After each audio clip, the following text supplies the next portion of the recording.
Good morning, students. Today I am going to explain D and F block elements. D block elements कौन से होते हैं? जिसके last electrons d orbital में enter करते हैं या whose atom have their last electron in d orbital are called d block elements. Like titanium, its last electron enters in d block element. That's why it is called d block elements. And these are also known as transition elements. Transition elements may be also defined as the elements whose atoms have partly filled d orbitals. जिसमें d orbitals या तो completely filled या partly filled रहते हैं, उसको हम transition elements बोलते हैं. Like this series is known as d block element. ये s block और p block के बीच में होती है. इसमें 4 सीरीज होती हैं. First, second, third and fourth series. First series SC से स्टार्ट होकर जिंक तक Zn तक जाती है. सेकेंड सीरीज Y से स्टार्ट होकर CD.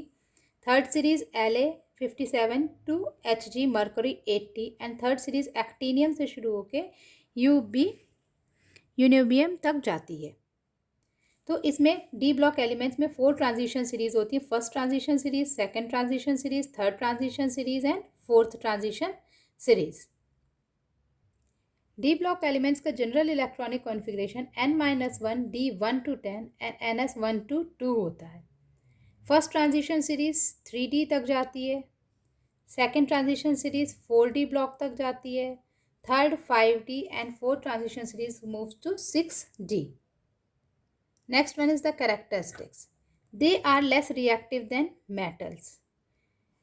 Colored, they give colored ion, shows paramagnetic properties, and they show variable valencies, and these metals and their compounds have catalytic property. They behave like a catalyst. Most of them form the complex compound, and these form the non-stoichiometric compounds. Now general trends in the properties of first two transition elements. Metallic characters. D block elements के जो elements रहते हैं वो metallic इन nature होते हैं. Melting point और boiling point भी इनका हाई रहता है. And their atomic and ionic radii of first transition series decreases on moving from left to right. जैसे ही लेफ्ट से राइट की तरफ जाते हैं तो फर्स्ट ट्रांजिशन सीरीज का जो एटॉमिक रेडियाई है वो डिक्रीज होता है. और ionisation enthalpy are higher than the ionisation potential of S block elements but less than the P block elements. Next is F block elements. F block elements में 2 series होती हैं, lanthanide series and actinide series. Lanthanide series that comes after the lanthanium और actinide series actinium के बाद में जो आती हैं. और इसकी F block elements को अलग से rare earth element, very rare earth element भी कहा जाता है और इसको पीरियोडिक टेबल में अलग पोजीशन दी गई है. एफ ब्लॉक एलिमेंट्स वो होते हैं जिनके लास्ट ऑर्बिटल एफ ब्लॉक में एंटर करते हैं. इनको इनर ट्रांजिशन सीरीज भी कहा जाता है. इनका इलेक्ट्रॉनिक कॉन्फ़िगरेशन n-2 से शुरू होता है. n-2 F14, then n-1 d1 to 10 and ns2. इसमें 2 होते हैं. एक 4F ब्लॉक एलिमेंट्स होते हैं और first transition inner transition series कहा जाता है. Lanthanides generally show the +3 oxidation state, but except this, some elements show +2 and +4 oxidation state also. Next is the lanthanide contraction. Decrease in atomic or ionic radii with increase in atomic number of lanthanides is called lanthanide contraction. Now what are the cause of lanthanide contraction? Lanthanide series में number of electrons increases in 4f subshell with increase in nuclear charge. Nuclear charge increase होता है और number of electrons भी increase होते हैं. This is due shielding effect due to the electrons of 4f cell is negligible. Electrons in f suborbit shows maximum shielding effect and there is no change in the shielding effect or even an increasing electrons. Contrary to it, increased nuclear charge attract to the outermost shell and the greater will be the force of attraction. This is the reason due to which the radii of lanthanides go on decreasing with the increase in atomic number. Now what are the effects of lanthanide contraction? Ionic size decrease हो जाती है lanthanide contraction की वजह से। Electron negativity increase होती जाती है gradually from Ce to Lu। Uses of lanthanides.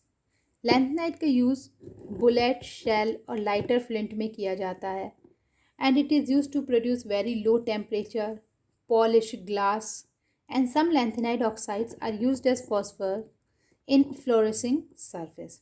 Next is actinides. Actinium के बाद जो एक्टीनियम के बाद जो आते हैं एलिमेंट उसको एक्टिनाइड्स बोलते हैं। इनको भी अलग से एफ ब्लॉक एलिमेंट्स में रखा गया है। These are also called F block element as last electron generally enters in fibre sub shell, and these are form the second inner transition series. First transition inner transition series lanthanide form करते हैं, second inner transition series actinides form करते हैं। Now what is the difference between D and F block elements? D और F block elements में क्या difference होता है? इसमें 2 shells होती हैं N और N-1। इसमें 3 सब shells होती हैं N, N-1 और N-2। इसमें लास्ट इलेक्ट्रॉन डी ऑर्बिटल्स में एंटर करता है। एफ ब्लॉक में लास्ट ऑर्बिटल एफ ऑर्बिटल में एंटर करता है। डी ब्लॉक एलिमेंट्स को ट्रांजिशन एलिमेंट्स बोलते हैं, इनको इनर ट्रांजिशन एलिमेंट्स बोलते हैं। डी ब्लॉक एलिमेंट्स अवेलेबल होते हैं नेचर में, ये बहुत ही रेयर होते हैं, इसके लिए इनको रेयर अर्थ एलिमेंट्स बोलते हैं। ये अलग अलग ऑक्सीडेशन स्टेट शो करते हैं। These also show the variable oxidation state. ये एलिमेंट्स स्टेबल होते हैं और ये लेस स्टेबल होते हैं, और कई एलिमेंट्स होते हैं जो रेडियो एक्टिव होते हैं।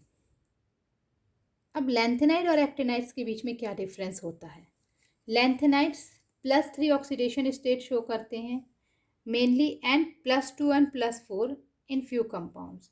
एक्टिनाइड्स +3, +4, +5 और +6 ऑक्सीडेशन स्टेट शो करते हैं। लैंथेनाइड्स कॉम्प्लेक्स फॉर्मेशन को फॉर्म करते हैं, complex compound, and these also form the complex compound. Lanthanides compound are less basic, actinides compounds are more basic. ये ऑक्सो आयंस फॉर्म कर do not form the oxo ions form नहीं करते हैं, this form the oxo ions. Except promethium all are non radio active elements. ये non radio active होते हैं, and all actinides are radio active. Last electrons इनकी 4f सब shell में enter होती हैं, इनकी 5f सब शेल में एंटर होती हैं। That's all for today's video. I hope you all have understood this. If you have any problem, then you can come to school and ask me. Okay. Thank you and have a nice day.